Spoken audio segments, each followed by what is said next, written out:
आज हम पढ़ने वाले हैं अपने इस खूबसूरत थर्मोडायनामिक्स के लेक्चर नंबर 4 को। अभी तक थर्मोडायनामिक्स में हमने बहुत सारी टर्म्स जानी, हमने आइसोबारिक सारे प्रोसेस देखी और फर्स्ट लॉ ऑफ थर्मोडायनामिक्स को और जीरोथ लॉ ऑफ थर्मोडायनामिक्स को कल हमने अच्छे से पढ़ा और उसके बारे में काफी कुछ डिस्कशन हमने किया था।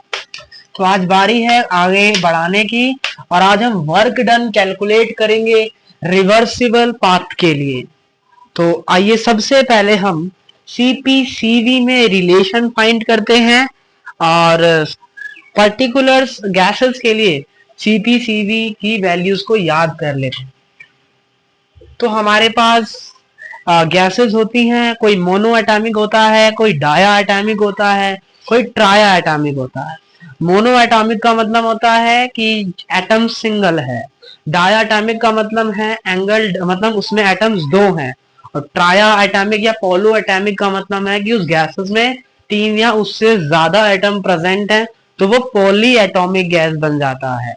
अगर मैं मोनो एटॉमिक गैस के लिए सीपी का वैल्यू कैलकुलेट करूंगा, चलो पहले सीवी लिख लेते हैं। तो सीवी का वैल्यू 3 आता है, इसके लिए 5 आता है। डाया एटॉमिक के लिए 5, इसके लिए 7। ट्राया एटॉमिक के लिए 8 और इसके लिए 6। अपने को ये याद रखना है। और गामा हमारा पॉइजन्स रेशो होता है जिसका वैल्यू सीपी बाय सीवी से आता है। गामा बराबर क्या होता है? पॉइजन्स रेशो, जिसका वैल्यू सीपी बाय सीवी से आता है। आप इसको भी यहाँ पे याद कर सकते हैं, क्या कि गामा बराबर सीपी बाय सीवी।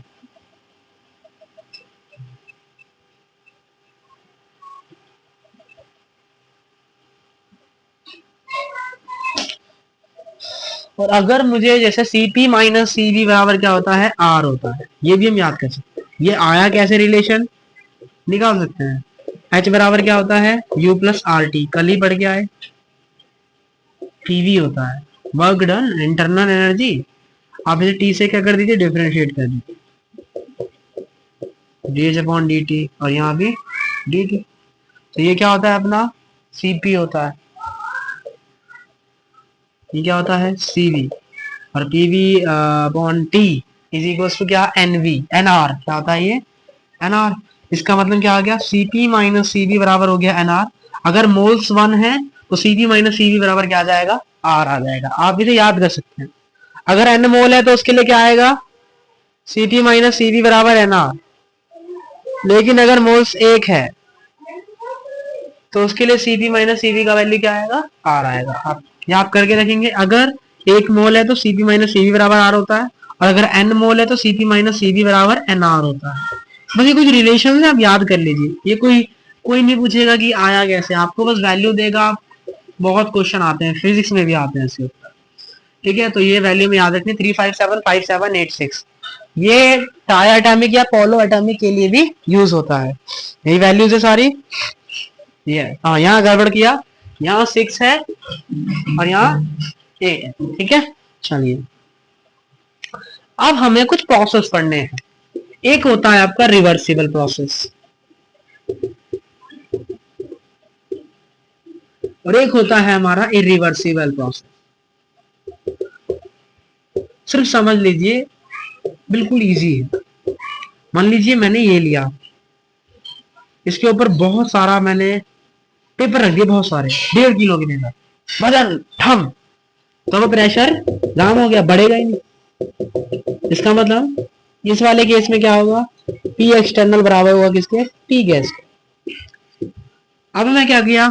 एक पेपर हटा दिया इसमें। एक पेपर हटाने से घंटा कोई फर्क थोड़ी ना पड़ेगा। तो अब फिर से पी एक्सटर्नल किसके बराबर आ जाएगा? पी गैस के। फिर से मैंने एक पेपर हटाया, फिर से पी एक्सटर्नल पी गैस के बराबर हो जाएगा। तो अरे थोड़ा प्रेशर कम हुआ मेरा, तुरंत ऊपर आ जाएगा। लेकिन वो करने में बहुत कम समय लगेगा। एक पेपर क्या घंटा उखाड़ लेंगे, वजन ही कितना होता है पेपर का। धीरे धीरे ना करके एक पेपर पढ़ाऊं, फिर से एक पेपर निकालूंगा, फिर से पी एक्सटर्नल पी गैस के बराबर। धीरे करते करते सारे पेपर खत्म हो जाएंगे और लास्ट में पी एक्सटर्नल बराबर क्या आ जाएगा? पी गैस आ जाएगा। तो इसका मतलब क्या हुआ? और ये इनफाइनाइटली प्रोसेस है, ये फाइनाइटली प्रोसेस नहीं होता है।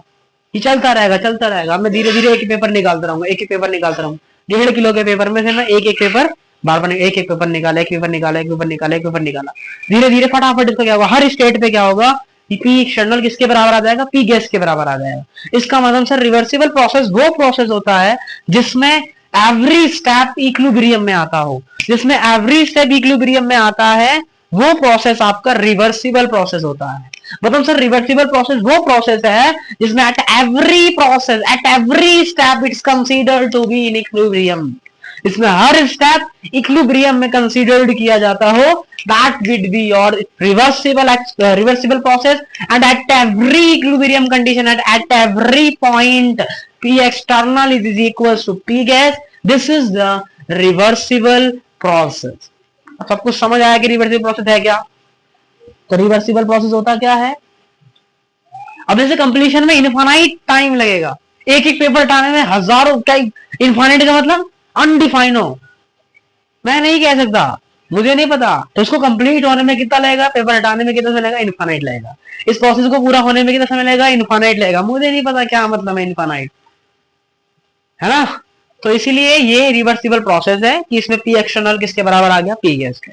At every point equilibrium point होता है और हर स्टेप में पी एक्सटर्नल बराबर पी गैस होता है, जिसके कारण इस प्रोसेस को हम क्या बोलते हैं, रिवर्सिबल प्रोसेस बोलते हैं। तो इसमें क्या क्या पॉइंट्स हमें नोट करने हैं? तो हमारा पहला point, completion time is infinity. आपको नहीं पता ये कब पेपर पूरे खत्म होंगे, कब जाके ये प्रोसेस खत्म होगा, मुझे नहीं पता, और ये हाइपोथेटिकल प्रोसेस है, ऐसा कोई अनुमान नहीं रखा, हम हर जगह जाके कैलकुलेट नहीं कर सकते। एट एवरी पॉइंट पर मैं पी एक्सटर्नल का वैल्यू कैलकुलेट नहीं कर सकता, तो इसलिए कैसा प्रोसेस है ये, हाइपोथेटिकल प्रोसेस है। और equilibrium is maintained in every step, both internal and external pressure change, but external pressure is always equals to internal pressure. क्या हो रहा है, इंटरनल और एक्सटर्नल प्रेशर बार बार चेंज हो रहे हैं, लेकिन हर बार पी एक्सटर्नल बराबर हो रहा है किसके, पी गैस के बराबर हो रहा है। If we reverse the process, और अगर मैं एक एक पेपर वापस से रखता जाऊं तब भी मुझे यही कंडीशन देखने को मिलेगी। इसका मतलब if we reverse the process, मैं पीछे जाता हूं तो हर एक स्टेप पर फिर से मुझे यही कंडीशन देखने को मिलेगी, मतलब हर एक स्टेप रिवर्स बैक किया जा सकेगा। तो समझ लीजिए ये आइडिया, ये रिवर्सिबल प्रोसेस होता क्या है, रिवर्सिबल प्रोसेस का मतलब है कि अटैक की इक्विलिब्रियम हर पॉइंट पर, हर जगह, हर बार, हर समय पर पी एक्सटर्नल किसके बराबर आएगा, पी गैस के, तब आप कहेंगे कि ये रिवर्सिबल प्रोसेस है। जिसका कंप्लीशन टाइम इंफिनिटी हो वो रिवर्सिबल प्रोसेस, जिसका हर एक स्टेप वापस लाया जा सके, अचीव बैक किया जा सके, वो कौन सा प्रोसेस है, रिवर्सिबल प्रोसेस है। अभी रिवर्सिबल प्रोसेस क्या होता है, मैंने इसी पूरे को एकदम से हटा दिया, मैंने 1.5 किलो के कागज में से 1 किलो कागज तुरंत हटा लिया, तब क्या होगा, प्रेशर एकदम से ऊपर बढ़ जाएगा।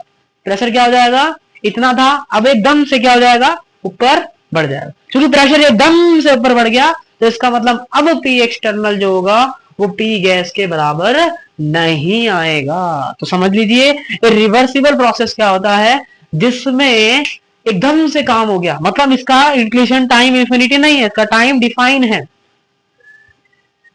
और इसका हर स्टेप इक्विलिब्रियम में नहीं आएगा, क्योंकि आपने तुरंत काम किया, तुरंत पूरा 1.5 किलो का हटा दिया, तुरंत प्रेशर कम हुआ, अरे इसने बोला अरे मेरा प्रेशर कम हो गया, मुझे जगह मिलने में मुझे प्रेशर और बढ़ाना पड़ेगा, इसकी वजह से थोड़ा प्रेशर इसका और बढ़ जाएगा। इसका मतलब इसके प्रेशर में हमें अंतर देखने को मिलेगा, तो इसका मतलब अब पॉइंट पर पी एक्सटर्नल पी गैस के बराबर नहीं होगा। तो हमें याद करके रखना है कि रिवर्सिबल प्रोसेस में पी एक्सटर्नल पी गैस के बराबर नहीं होता, जबकि रिवर्सिबल प्रोसेस में हर पॉइंट इक्विलिब्रियम का होता है और हर पॉइंट पर पी एक्सटर्नल बराबर पी गैस हमें देखने को मिलता है।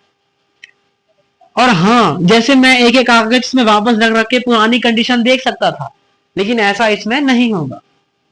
तो इसका मतलब इसकी हर एक स्टेप को दोबारा से प्राप्त नहीं किया जा सकता। तो ये हमारा इरिवर्सिबल प्रोसेस में हमें देखने को मिलता है।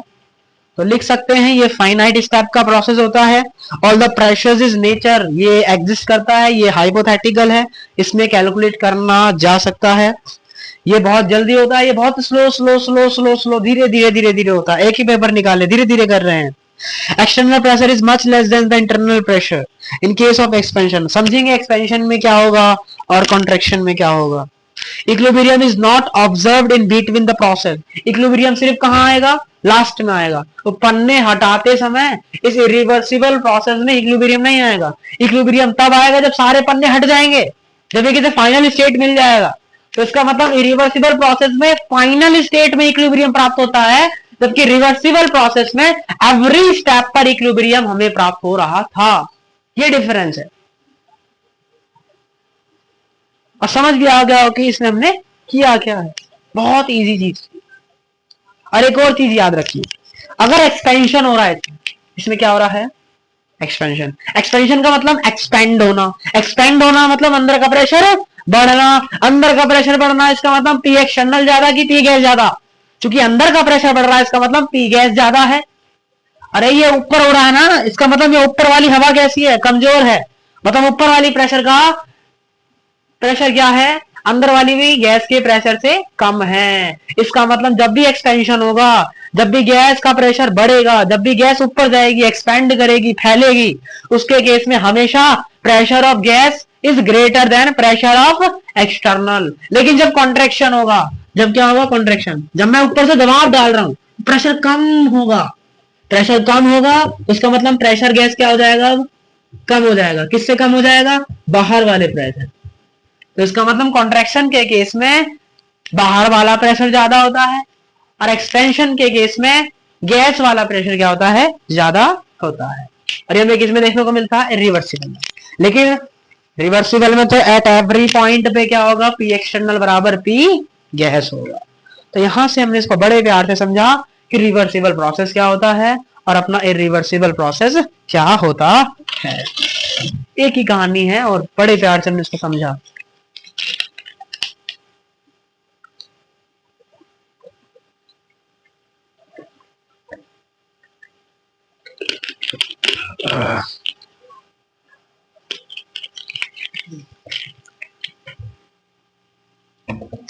अब हम वर्क डन कैलकुलेट करते हैं। रिवर्सिबल आइसोथर्मल के लिए हम क्या कैलकुलेट करने जा रहे हैं, वर्क डन। हम सबके लिए करेंगे, हम एडियाबेटिक के लिए भी करेंगे, हम रिवर्सिबल एडियाबेटिक के लिए भी करेंगे, हम इरिवर्सिबल एडियाबेटिक के लिए भी करेंगे, सब करेंगे इसमें।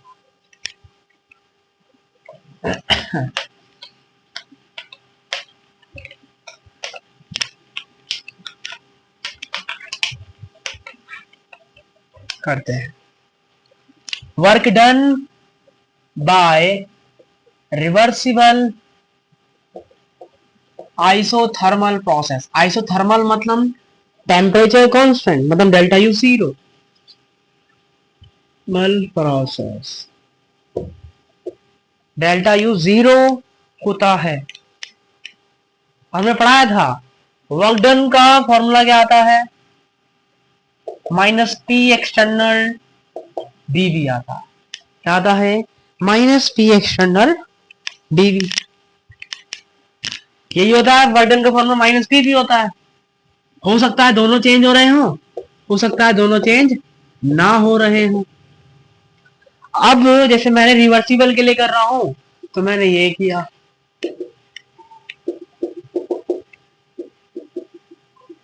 ये प्रेशर है इसका, इधर मैंने पी एक्सटर्नल प्रेशर बोल दिया। अब मैंने क्या करा, इसमें से एक कागज निकाल दिया। एक कागज निकाला तो हल्का सा प्रेशर क्या हो जाएगा, इसमें से कम हो जाएगा। अब कितना प्रेशर कम हुआ, डीपी। पहले कितना था, पी एक्सटर्नल। कम कितना हुआ, डीपी। तो बचा कितना, पी एक्सटर्नल माइनस डीपी।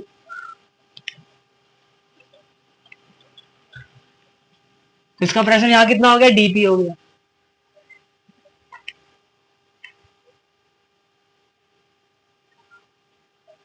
तो डेल पी कैसे निकालते हैं, final pressure minus initial final minus initial.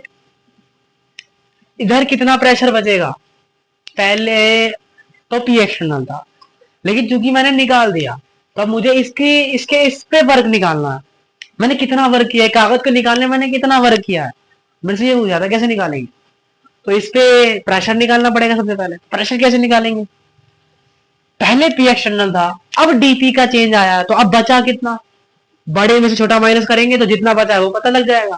तो पहले पी एक्सटर्नल था, डीपी कम हुआ तो बचा कितना, पी एक्सटर्नल माइनस डीपी।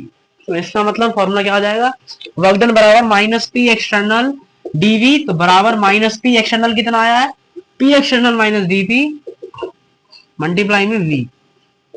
अब यहां से क्या आएगा, minus P external V plus dP multiply में वी। क्योंकि चेंज एक कागज को हटाने से ज्यादा चेंज नहीं आएगा, इसका मतलब चेंज बहुत कम है, लगभग जीरो के बराबर है, तो इसलिए मैंने इसको क्या बोल दिया, जीरो बोल दिया। तो यहां से वर्क डन बराबर क्या आ गया, माइनस पी एक्सटर्नल मल्टीप्लाई में वी। क्योंकि ये रिवर्सिबल प्रोसेस है, इसका मतलब आप पी एक्सटर्नल को क्या बोल सकते हैं, पी गैस बोल सकते हैं। पी एक्सटर्नल को क्या बोल सकते हैं, पी गैस। यहां लिख सकते हैं वर्क डन बराबर माइनस पी गैस डीवी। और ये छोटा वर्क कैलकुलेट किया है, तो उसका मतलब मुझे अब इसका करना पड़ेगा, इंटीग्रेट करना पड़ेगा। क्योंकि रिवर्सिबल आइसोथर्मल प्रोसेस है और पी एक्सटर्नल बराबर पी गैस है, इसका मतलब अपना प्रेशर क्या होगा, कांस्टेंट, तो प्रेशर को निकाल लेंगे बाहर। तो इंटीग्रेशन होगा डीवी का V1 से V2 और यहाँ डी डब्ल्यू, डब्ल्यू का इंटीग्रेशन डब्ल्यू, इसका इंटीग्रेशन क्या होगा V और उसका लिमिट लगा है V2 माइनस V1, इसका मतलब हो जाएगा V2 माइनस V1 और इधर आ जाएगा माइनस पी गैस। तो हम ये याद कर सकते हैं work done by reversible isothermal process कितना होता है, minus P gas V2 minus V1 कितना होता है, माइनस V2 माइनस V1 होता है।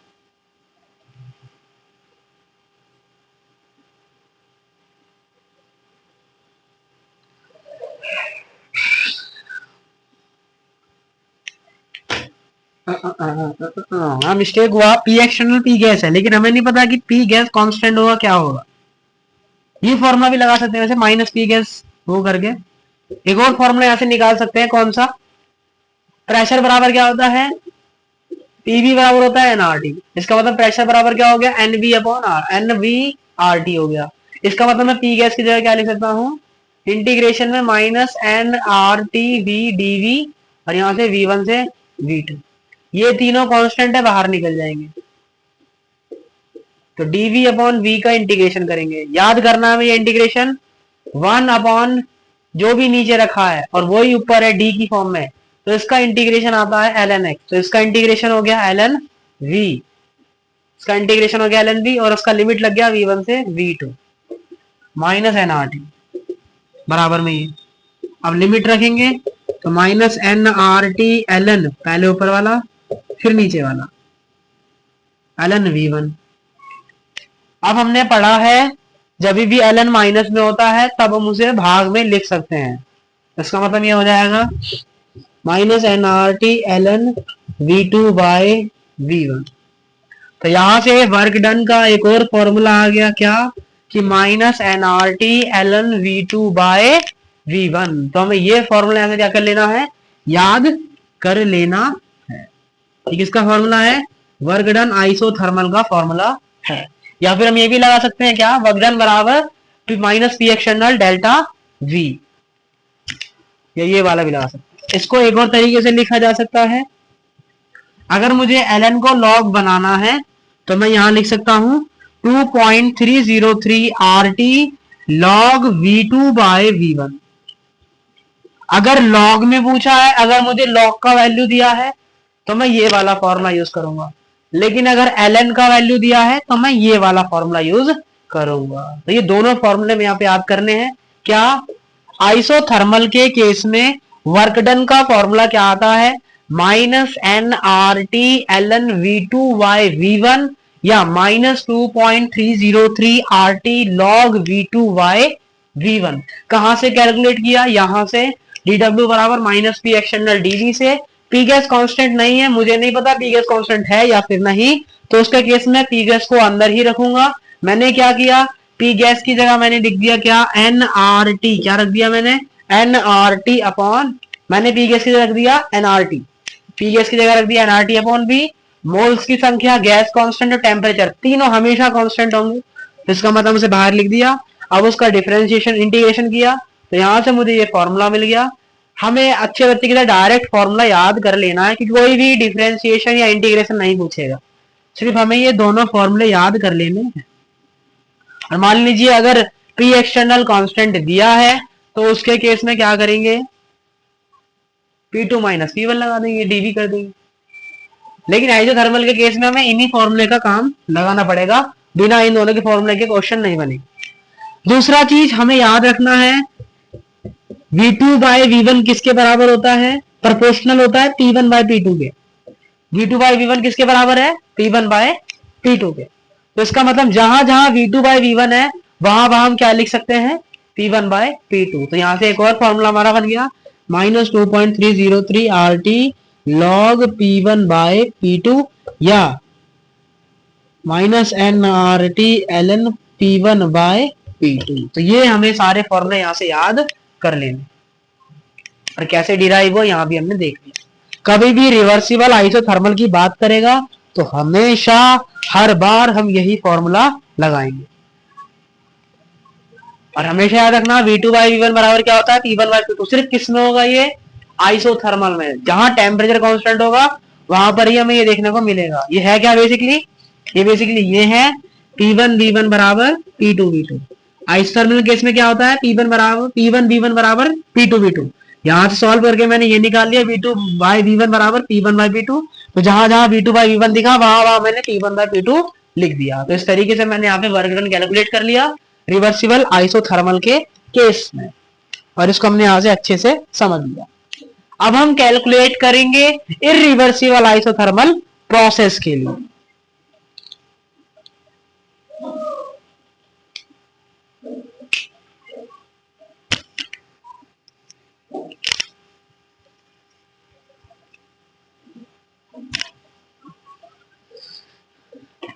यहां पे पी एक्सटर्नल कांस्टेंट क्यों नहीं था, रीजन इज क्योंकि बहुत धीरे धीरे काम हो रहा था, बहुत धीरे धीरे बढ़ रहा था। तो हर पॉइंट पे पी गैस क्या हो रहा था, इक्विलिब्रियम के बराबर आ रहा था। तो हम यहां पर पता नहीं कर रहे थे कि पी गैस कांस्टेंट है कि नहीं है, इसलिए हमने इसको ऐसे किया।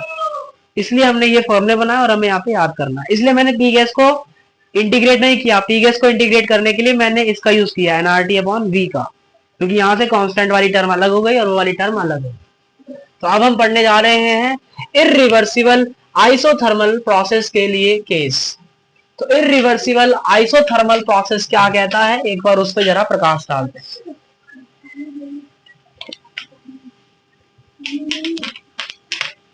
तो इरिवर्सिबल आइसोथर्मल प्रोसेस के केस में हमने जाना था कि जो पी एक्सटर्नल था वो फटाफट पी गैस के बराबर नहीं हो रहा था।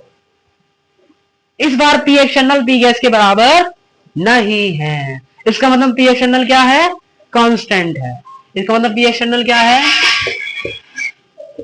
क्योंकि पी गैस के बराबर नहीं हो रहा तो पी एक्सटर्नल कांस्टेंट है। तो क्योंकि कांस्टेंट है तो अब इसका इंटीग्रेशन नहीं होगा, ये बाहर ही रहेगा। तो यहां से डायरेक्ट फॉर्मूला क्या बन गया हमारा, minus P external V2 minus V1। तो ये फॉर्मूला कहां लगेगा, इरिवर्सिबल प्रोसेस में।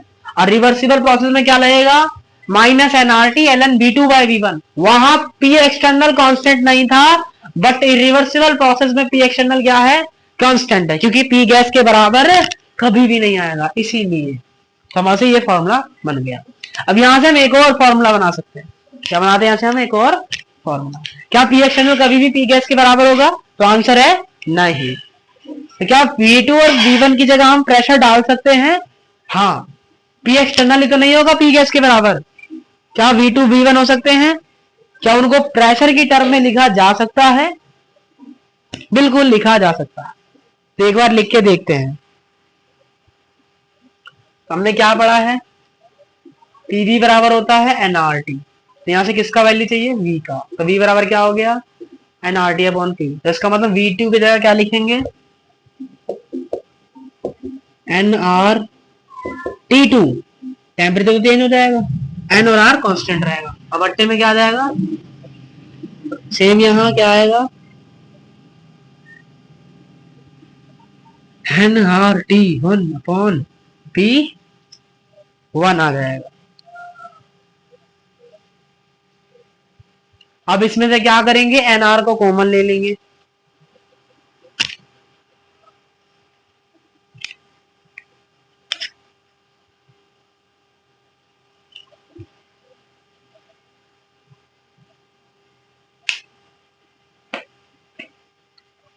तो हमने किसको कॉमन ले लिया, टेम्परेचर कॉमन ही है, कांस्टेंट ही रहेगा दोनों में, ठीक है। तो हमने किसको कॉमन ले लिया, एनआरटी को, तो एनआरटी क्या आ गया बाहर।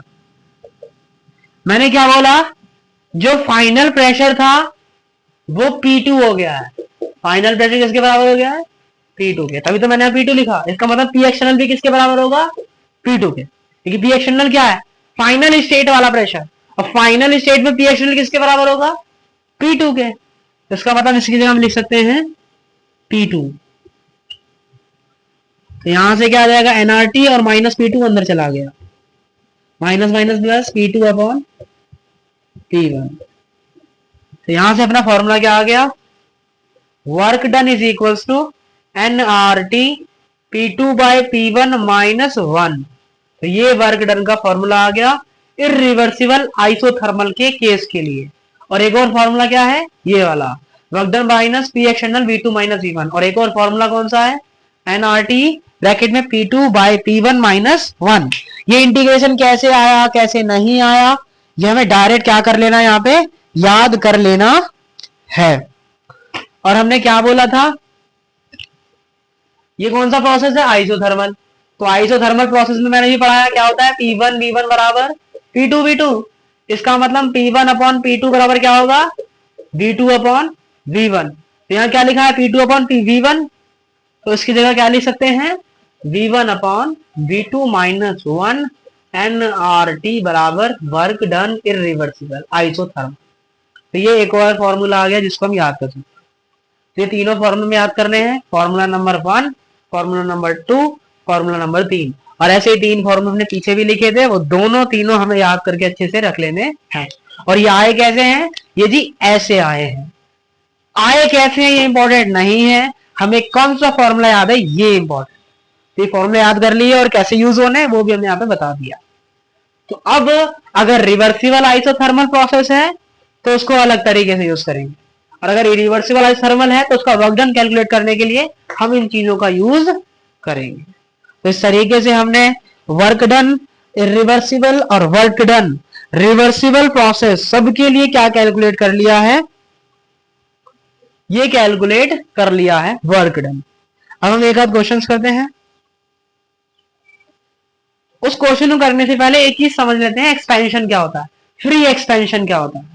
हमेशा याद रखेंगे फ्री एक्सपेंशन क्या होता है। फ्री एक्सपेंशन का मतलब बाहर से कोई प्रेशर नहीं लगा, बाहर का प्रेशर क्या हो गया है, 0। हमेशा याद रखेंगे फ्री एक्सपेंशन का मतलब होता है P एक्सटर्नल बराबर 0। और जब भी फ्री एक्सपेंशन होगा P एक्सटर्नल क्या हो गया, 0 हो गया। तो W बराबर क्या होता है, P एक्सटर्नल dV। तो चूंकि P एक्सटर्नल 0 हो गया तो वर्क डन भी क्या हो जाएगा, 0 हो जाएगा। तो हमें याद करके रखना है। अब क्वेश्चन करते हैं।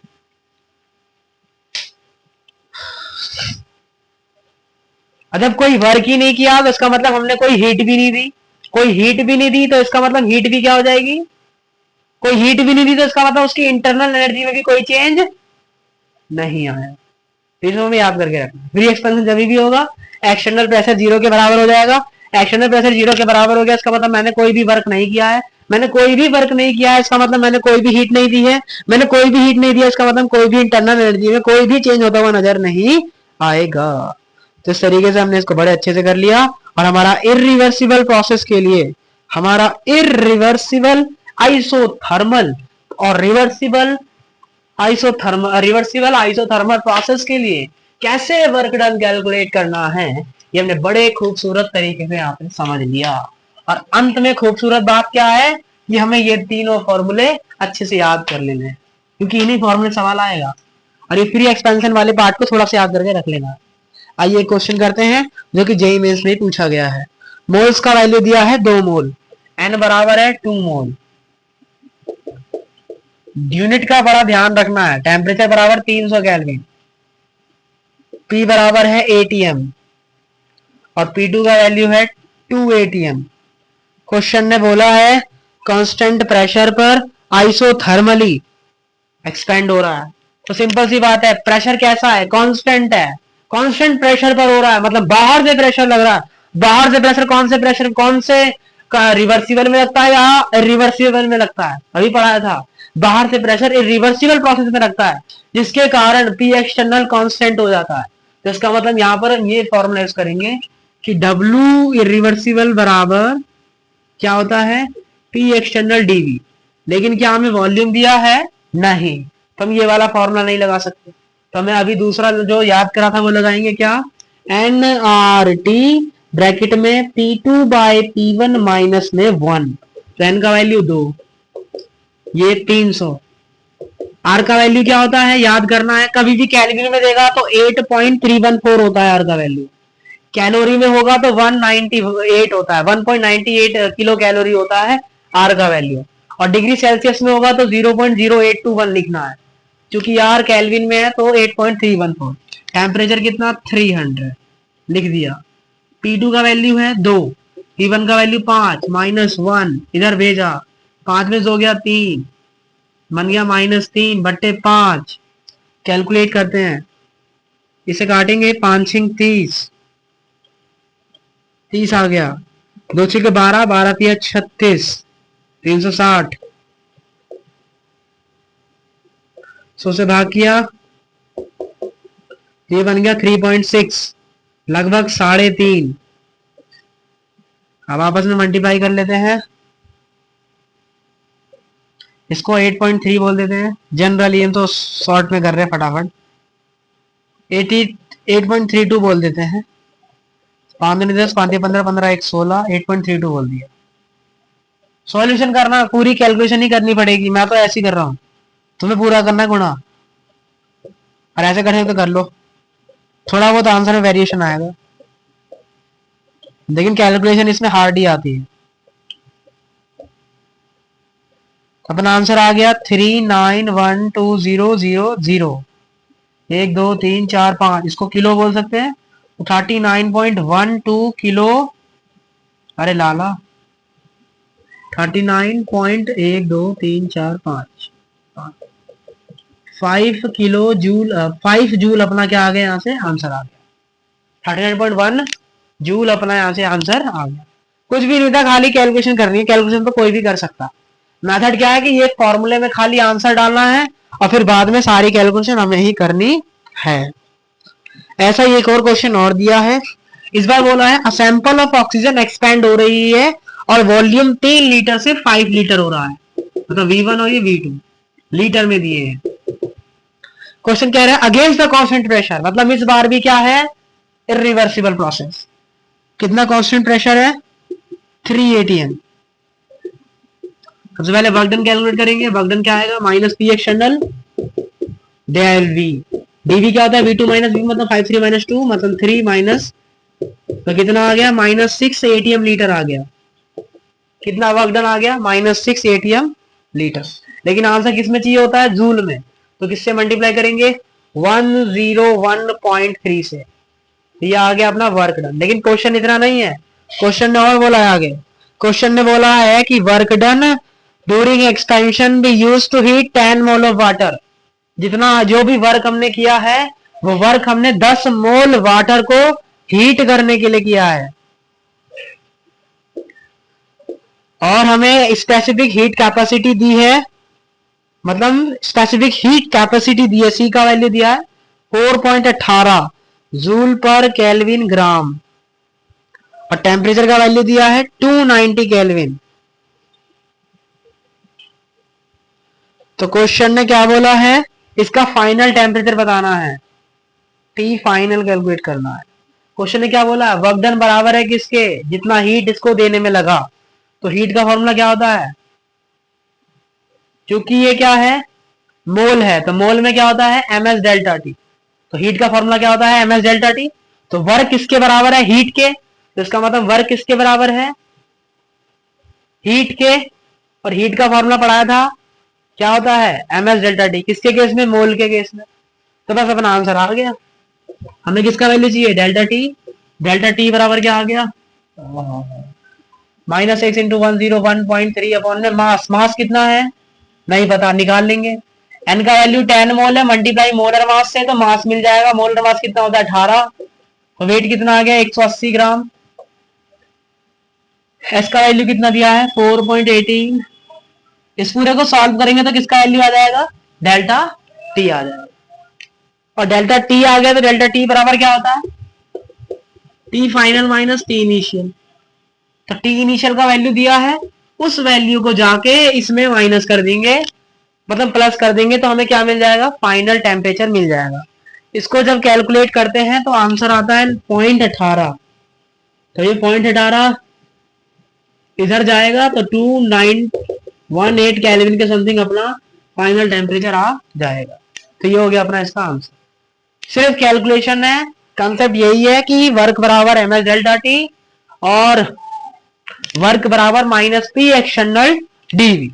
तो इस तरीके से ये दोनों ही क्वेश्चन बड़े प्यार से हमने यहाँ पे कर लिए और इजी थे दोनों।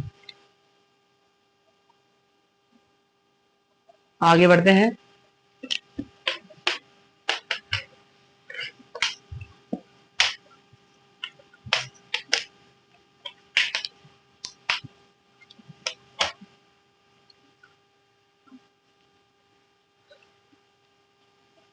अब क्वेश्चन कह रहा है कि एक्सपेंशन के केस में कौन सा वर्क डन ज्यादा होता है, रिवर्सिबल वाला या इरिवर्सिबल वाला। एक्सपेंशन के केस में और कॉन्ट्रैक्शन के केस में, कंप्रेशन,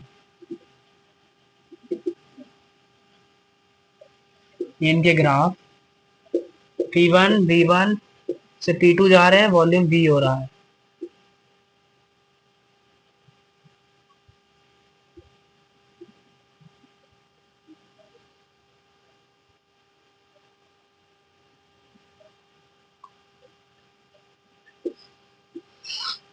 इसमें क्या हो रहा है, P1 से प्रेशर P2 हो रहा है, ऐसे जा रहा है।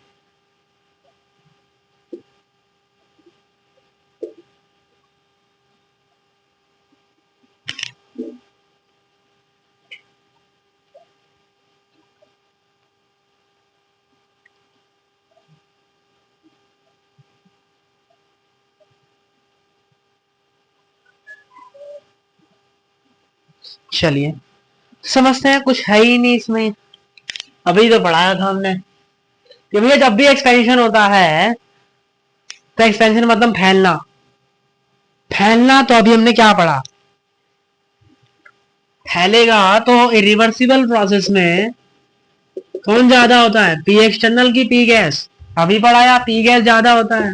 अरे भैया अंदर वाले का प्रेशर ज्यादा है तो उसे बाहर वाले का प्रेशर इक्वल करने में कम खर्च करना पड़ेगा, उसे ऊपर ही तो जाना है। और जब अंदर की वैल्यू ज्यादा है तो वो तुरंत ऊपर चला जाएगा। इसका मतलब वर्क डन रिवर्सिबल को कम काम करना पड़ेगा। तो इसका मतलब वर्क डन ज्यादा किसका आएगा, रिवर्सिबल का, और वर्क डन कम किसका आएगा, इरिवर्सिबल का। तो याद करके रखेंगे, एक्सपेंशन के केस में रिवर्सिबल का वर्क डन ज्यादा आता है और इरिवर्सिबल का कम आता है। इसका मतलब ये जो पूरा बड़ा ग्राफ बनेगा, ये पूरा जो बड़ा ग्राफ बनेगा ये किसका होगा, इरिवर्सिबल का, क्योंकि उसे पूरा ट्रैवल करते हुए जाना, धीरे धीरे करते जाना है। लेकिन इरिवर्सिबल में क्या होगा, डायरेक्ट ही हो जाएगा। क्या हो जाएगा, डायरेक्ट ही हो जाएगा। तो इरिवर्सिबल का कितना आएगा, इतना आएगा।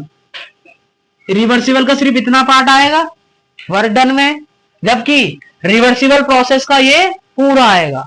तो ग्राफ से क्लियर दिख रहा है किसका वर्क डन ज्यादा होगा, रिवर्सिबल का, और किसका कम होगा। वरना ये लॉजिकल तो है। अब कंप्रेशन के केस में मैंने क्या पढ़ाया था कि पी एक्सटर्नल ज्यादा होता है किससे, पी गैस से। इसका मतलब अब रिवर्सिबल और रिवर्सिबल प्रोसेस में से किसको ज्यादा काम करना पड़ेगा, तो इरिवर्सिबल ज्यादा काम करना पड़ेगा, क्योंकि बाहर का प्रेशर क्या हो गया है, ज्यादा हो गया। तो अंदर उसे मेहनत करनी पड़ेगी ज्यादा, और अंदर मेहनत ज्यादा करनी पड़ेगी मतलब उसे कार्य भी ज्यादा करना पड़ेगा। तो इसका मतलब वर्क डन इरिवर्सिबल ज्यादा होगा किससे, वर्क डन रिवर्सिबल से। कौन से प्रोसेस में, कंप्रेशन। इसका अगर ग्राफ बनाएंगे तो क्या होगा, कंप्रेशन के केस में इरिवर्सिबल को हर स्टेप पे काम करते हुए जाना पड़ेगा। इसका मतलब ये पूरा ग्राफ किसका बनेगा, इरिवर्सिबल का। और सिर्फ इतना सा ग्राफ किसका बनेगा, रिवर्सिबल का। तो इसका मतलब कम काम किसमें करना पड़ेगा, रिवर्सिबल में, ज्यादा काम किसमें करना पड़ेगा, इरिवर्सिबल। तो ये दोनों चीज हमें याद करके रखनी है कि रिवर्सिबल प्रोसेस और रिवर्सिबल प्रोसेस में अगर एक्सपेंशन है, अगर कॉम्प्रेंशन है, तो कहाँ वर्क डन ज्यादा होगा, कहाँ वर्क डन कम होगा। आज की क्लास में हमने क्या जाना? आज की क्लास में मैंने आपको ये पढ़ाया कि वर्क डन इरिवर्सिबल का फॉर्मूला क्या है, वर्क डन रिवर्सिबल का फॉर्मूला क्या है। बस आपको सिर्फ वही फॉर्मूले याद करने हैं, और वो फॉर्मूले याद करने के बाद आपको मैंने करीबन कितने क्वेश्चन होमवर्क में दिए हैं? लगभग क्वेश्चन होमवर्क में दिए हैं आपको 10 क्वेश्चन। तो ये टोटल 10 की 10 क्वेश्चन आपको घर से करके लेके आने हैं। कल नहीं करेंगे तो कल पीटेंगे।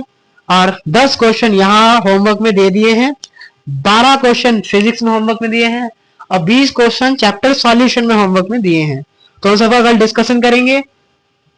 और कल भी हमने शायद कुछ होमवर्क दिया था, नहीं दिया था, एक बार देख लेते हैं। 1 2 3 और ये लेक्चर नंबर है 4। कल क्या कुछ होमवर्क दिया था? नहीं, कल कोई होमवर्क नहीं दिया था, तो आज ही दे रहे हैं। सिर्फ 10 क्वेश्चन होमवर्क में दिए हैं। जो फॉर्मूले और अभी तक जितना पढ़ाया उसी से वो होंगे। तो ये थर्मोडायनेमिक्स का पहला होमवर्क आज दिया है, तो जाके इसे करके आए। धन्यवाद, मिलते हैं कल। तब तक के लिए टाटा बाय।